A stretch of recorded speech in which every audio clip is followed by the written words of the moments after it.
A new Biden housing rule is coming May 1st that amounts to a $14,000 tax on good credit home buyers and threatens to replay the entire 2008 financial crisis in double time. It's as dumb as it is ugly. Obama's FHA director called it, quote, unprecedented, adding, quote, my email is full from mortgage CEOs telling me how unbelievably shocked they are by this move.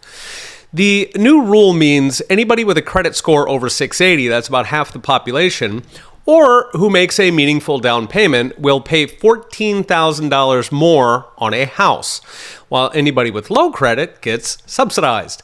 This is, from a risk perspective, bonkers. It is paying people to take on loans they can't afford.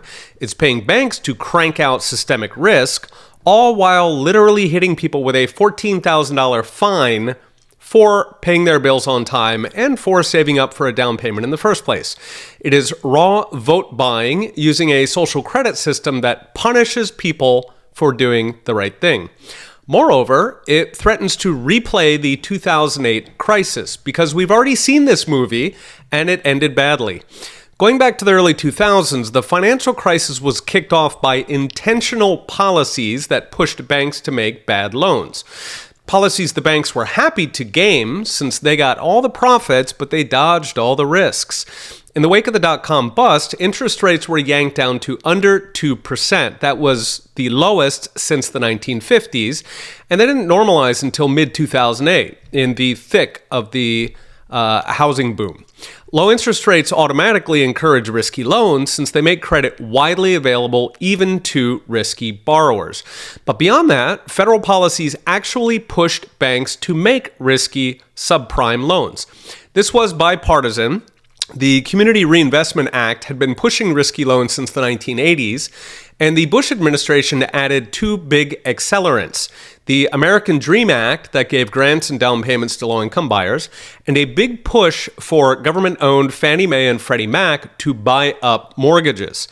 Together, these let the banks make high-fee and risky loans and then hand all the risk off to either taxpayers or to destabilize the entire financial system, a system that taxpayers also got to bail out.